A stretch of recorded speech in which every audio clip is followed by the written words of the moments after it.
গত 4 তারিখে 4 নভেম্বরে মামলা করেছিল, ডিসেম্বরে 4 ডিসেম্বরে মামলা করেছিলেন যে ভারতীয় চ্যানেলগুলো বাংলাদেশে মিথ্যা তথ্য ছড়ায় এবং বিভিন্ন আগ্রাসন অর্থাৎ আমাদের স্বাধীনতা বিরোধী কথা বলে এবং তাদের এমনকি স্ক্যানার যে একটা আছে সংস্থা, সেখানে স্ক্যানার এরা কিন্তু তদন্ত করে দেখলো যে 59 চ্যানেল বাংলাদেশে তারা ভুয়া নিউজ করে।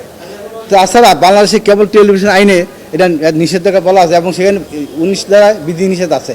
এই মামলাটা করেছিলাম চ্যানেল বন্ধের ব্যাপারে। আজকে মহামান্য হাইকোর্ট যখন ফাতেমা নজিব এবং জাস্টিস শিকদার মোহাম্মদ রাজি আদালতে যখন মামলা ওঠে, তখন আমি ওনার ম্যানসকে বললাম, লর্ডশিপ আমাদের খুব অতীব জরুরি এবং আমরা এটা আমরা শুনানি করতে চাই।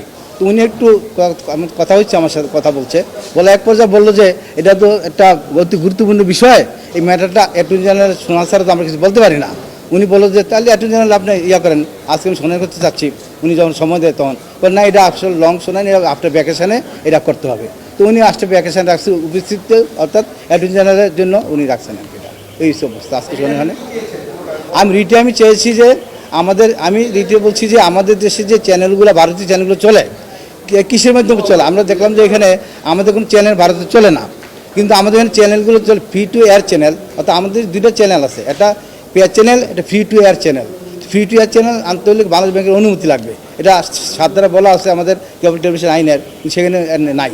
তো আমি বলছি সেখানে আমরা যেখানে আসে না আসে, আমরা বলেছি যে এইগুলো আমাদের অবৈধ এবং বিশেষ করে আমাদের কতগুলো 10 ধারা 9 ধারা এগুলো লঙ্ঘনীয় হচ্ছে, তার বিশৃঙ্খলা সৃষ্টি করছে এবং সমাজে একটা যে বিভিন্ন কন্টেন্টগুলো তৈরি করে এখানে পাঠায়, এগুলো সঠিক না। তাছাড়া ইদানিং আমাদের দেশে যেমন আমাদের আইনজীবী মারা হত্যা হলো, ইসকন কি জানি সদস্য করে, অর্থাৎ তারা উস্কানিমূলক বক্তব্যগুলো দিচ্ছে, এগুলো আমাদের দেশের শান্তি শৃঙ্খলা অখণ্ডতা নষ্ট হয়।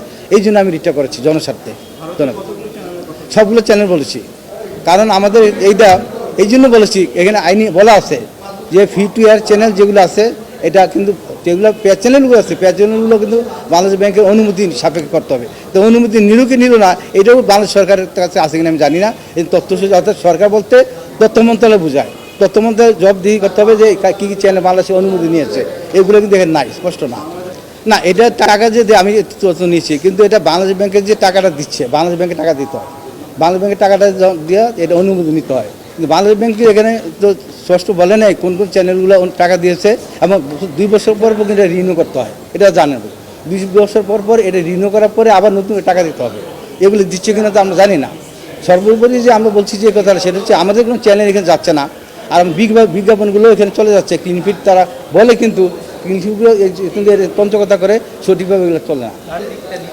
দেখেন, এটা হোল অথরিটি বিটিআরসি যদি মনে করে, যেমন আমি 20 ধারা যে বলছি জনস্বার্থে যে কোনো সময় যে কোনোভাবে এটা আংশিক বা সম্পূর্ণ বন্ধ করতে পারে, এই আইনে এটা বলা আছে, আইনটা সে অ্যাপ্লিকেবল হয়। সেই জন্য বলছি যেখানে নাকি তারা আমাদের ফ্রি টু এয়ার চ্যানেলগুলো চালায়, এরা এই চ্যানেলগুলো এখানে চলার কথা না, আকাশ সংশ্লিষ্ট যেটা আর কি চলার কথা নেই, এটা চালাচ্ছে তারা। আর চালাচ্ছে অনুমতি নিচ্ছে কিনা, এটা কিন্তু আগে যেমন একশো মোহাম্মদী গ্রুপ ছিল, তার 3টা চ্যানেল চালাইতো মোহাম্মদী গ্রুপ, এটা যেমন নাই।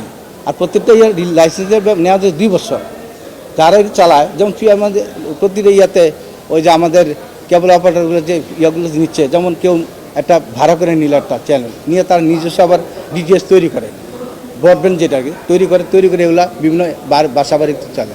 সেই জন্য বলছি যেগুলো আছে আমরা জানি না। আমি যেহেতু 2 পক্ষে শুনানি হওয়ার পরে রোজ যদি আদালত মনে করে দিবে, তা শুনানি করার পরে বোঝা যাবে গভর্নমেন্ট কী উত্তর দিচ্ছে।